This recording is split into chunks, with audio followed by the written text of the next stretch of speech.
Hello and welcome back. Not so bright and early. Again, doing another video. Today we're going to be working on the Chaser finally. So we're going to go down to Blackwing Garage. We're going to clean off the underside, do some undersealing, as we did with Henry's car, same method. Clean it up. I need to check the diff out because it was a little bit clunky and sloppy the last time I drove it, so it's probably needed some TLC. Nearly all the parts have come in for doing the gearbox conversion, so I've got the gearbox all ready. That's from a 330D, the 6-speed ZF box, so that's arrived. I've already taken that to Blackwing Garage, so that's sat there. I just need to check over that as well. The adapter kit arrived yesterday, so pretty good timing really. I mean, I was going down there anyway to underseal it, but it'd be nice if maybe if we get that done, we can have a look at getting the gearbox in, then I can measure the prop shaft and then send that off to get machines balanced and everything, so then we should be good to go really. Obviously we'll probably need to do some shifter modification. I bought one from Parts 33 because Steve from Blackwing Garage is using one of those on his Sora, and after sitting in it, feeling the shift, it's really crisp and no pun intended. He said he got quite a bit of adjustability out of it, so that's probably what we're going to need. Obviously it's on a Sora for him. I'm hoping we should be alright on the JZX100, so we'll see. Just need to pack the car up and then we'll head off to Blackwing. This is just laid out in my kitchen, but there's a couple of other bits that I've grabbed. This is the shifter, as you can see there. Pretty nice quality and it looks pretty pimp, so I'm hyped on that. See what that's like. Another couple of bits off the gearbox, and then the private plate I finally got. So the adapter kit literally came in yesterday from PMC. I've not even opened that up yet, so I'll leave that for when we get to Blackwing and see what's what with that. Just need to open the garage up and get the undersealing stuff out. Let the air flow over me, up high, can you tell me what you see? This life, is it more than just a dream? Look at me now, then look away. Can you tell me what to do? Your eyes, they no longer speak for you. Inside, tell me where you hide the truth. If you want me to stay, I need you to know you can never ever leave me alone. If you want me to stay, I need you to know I can never let you go.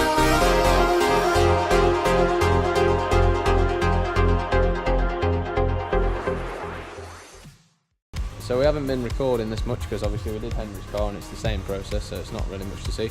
We'll have a look at the finished product, but just needs a little bit extra on the front, on the left side, and then we might do another coat, drop it down and do the wheel arches and stuff like that, and then where that bash bar is there on the back, we'll probably do all that as well. But it's going well so far. Just took the opportunity to have a look at the diff since it's out. Wanted to check for sure, because I've been doing like calculations on the ratios and whatnot, and obviously it was all guesswork, so I wasn't sure what my ratio was.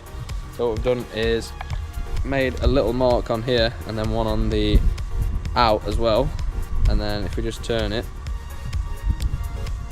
that's 1, 2, 3. If we look on this side, you can just see the mark starting to come round. So then we'll turn it until it lines up, and the distance is, the standard diff is about 3.7, and if you look at the distance it's how to travel there, so it looks about right, so it looks to be about 3.7, which is actually good because I thought the ratio was about 4.3, which would have given me a max speed in first gear of about 24 miles an hour on this gearbox, so that's nearer 30, so should be good. So we've finished the undersealing now. Got a pretty decent coverage everywhere. We've started work on trying to mock up what we're doing with this gearbox.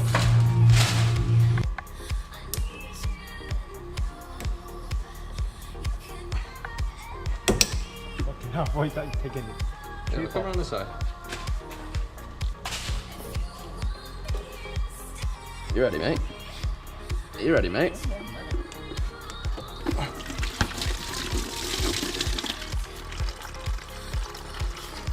So we're having to drain the coolant because one of the water lines runs just above the,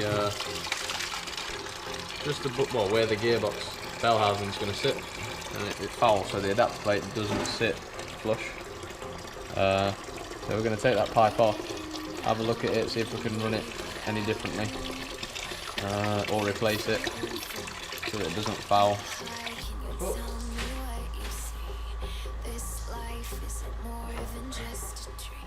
Like proper seal spec, Navy seal.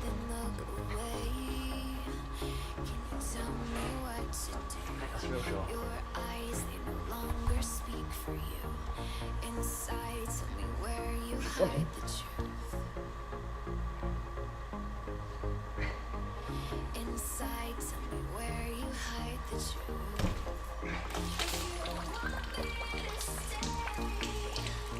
We've got multiple locations now, look. So this is becoming a bit of a task now, but these kind of things aren't easy.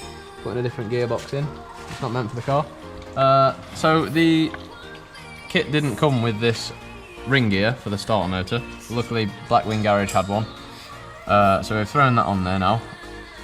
But this water pipe here, it goes to the bulkhead and then to the heating system and then to the front where the thermostat is and then eventually to the radiator.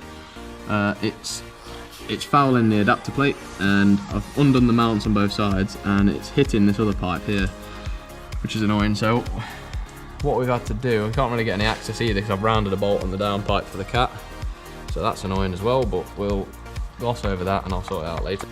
So we've had to drain the coolant so that we can get this pipe off and get better access basically. We're just going to try and get that pipe, the pipe you saw that was fouling, 2 bolts there, and then it joins another couple of places. So we're going to try and take that out, and then hopefully what we can do is either bend it ever so slightly. I'm not really keen on that idea. I know a lot of people, you can like push them and bash them up a little bit, but I'm not really keen on that. I don't want to deform it too much.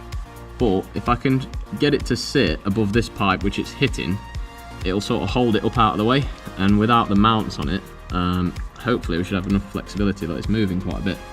So I'm going to try and do that. If we can get it to sit above there, the adapter plate should go on, and then we can get the flywheel on and hopefully do a test fit of the box. I've marked up with a Sharpie on the gearbox and the adapter plate, and the gearbox is actually pretty, it like evenly goes out like the bell housing towards the end of the gearbox. It doesn't sort of jump up like some bell housings, so it shouldn't be too bad, but this gap here is pretty tight. So I'm thinking once the adapter plate's on, which sits out about here, it's going to hit this pretty much for sure. So that's going to need to be hammered back to give more room, which again, it's not unheard of, obviously, putting a different gearbox in that's not meant for this car. But we'll have a look at how we can get this water pipe out of the way. As you can see, when you look at it directly from the bottom, it's overhanging quite a bit. And the adapter plate's quite beefy because it needs the extra space for the, it needs to sit in for the input shaft on the gearbox. So yeah, so we're just checking to see the what the bolt depth is usually that goes into the actual engine from the flywheel. So this is the original with the original bolts, and then this is the PMC one. As you can see, that's got a bit more on it, but then when that ring gear's on it, it'll obviously take up some of that, so we've measured it and it's the same, so that looks to be good as well. Right, we've had to drop, fuck off you can. We had to drop the thermostat as well because it was just right in the way. So you can see those two there, we've taken that off there now. So if we go around this side, you can see we've got a lot more movement on this now. So we're going to try, hopefully, I don't know whether to take it off completely on the other side as well. So as you can see there now, because we've taken it off the like sort of water pump side, we've got a lot more movement. I'm not sure whether or not to take it off completely from this left hand side and try and put it on top of this pipe here just to sit on, but I'll have to definitely bend it slightly because otherwise it'll hit whatever's there. I'll have to bend it down, but we'll do some testing now to see where we can get it to sit. with the adapter plate on and go from there, I guess. So that's taken quite a while longer. As you can see, it's getting dark outside now. That was a bit of a task, but the plate is now mounted. Sadly, we've drained all the coolant and the coolant pipes aren't complete. So what we did is we had to, rather than just bend it and smash it and stuff, we managed to take it out, which wasn't pleasant, to be honest with you, because of the angles on it and stuff and the pipes that come off it. It was quite a challenge, but we managed to get it out. I had to cut it in the centre and then get it out in 2 pieces, and this is what we've got now. So it came out in 2 pieces. We've just cleaned the edges up so that they're not sharp. Lost a little bit of material on it, but that's fine. So now, probably what I'm going to have to do is mount them separately. So this is for the left side as you're looking at the adapter plate. So that'll be mounted like that. And then this one's for the other side. And that goes to like the water pump side, and then there's one for heater hoses there. So what we're going to have to do is try and do something with these and put a flexi in between them so that they sit physically further apart, and we can sort of like wrap it up.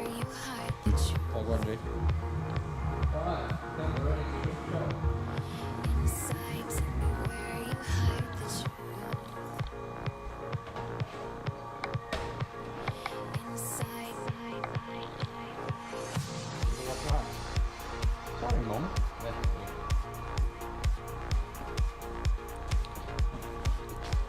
It's the real interesting stuff. Oh.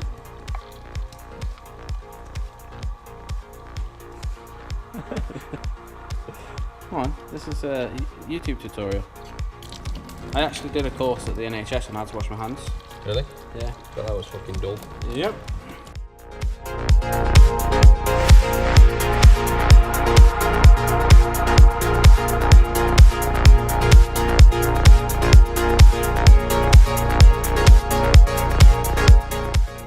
So we're not driving home in the Chaser today. We're in a Golf. Half spec. It's not actually half spec, is it really?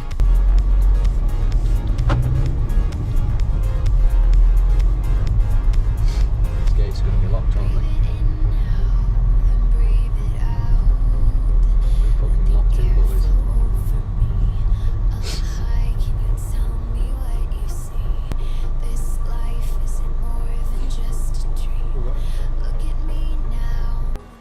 Okay, so following the problems from yesterday, these are the water pipes that we've taken off the car.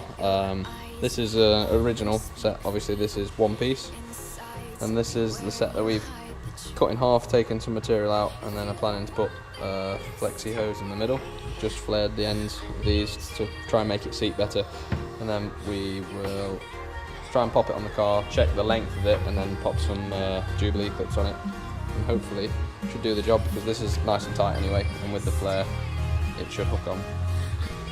We could have made it look like we just one-bombed it, but in reality we didn't. So just gone to test fit this, and obviously this is still left long for now, but this corner ideally needs to be removed as well because it's still hitting. So if we go around this side, as you can see there's still a gap, so if I was to try and tighten that down, it'd be pulling on it unnecessarily.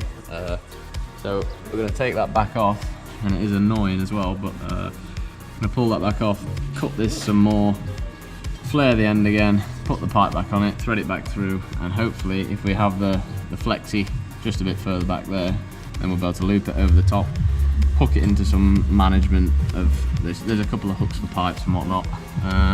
Hopefully that should be good, and then we'll mount the other side, snip this excess off, and yeah, took the pipe back off, trimmed it down some more, and as you can see we've mounted it hopefully for the final time there. Put 2 clamps on it there. It's nice and tight, like the diameter of the pipe's perfect, and we've flared it as well, so those have hooked on nicely. And then we've mounted this side as well. You can't really see because I'm not sure where the torch has gone. There it is, but it's turned off. So we've mounted this side as well. So this pipe's going to sit up there,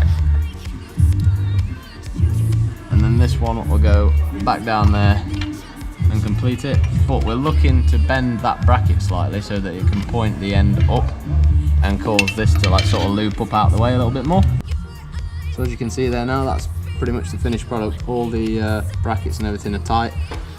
We've hose clamped all this down, so none of that's moving, but it's well out of the way. So now, if we want to just put this on, you can see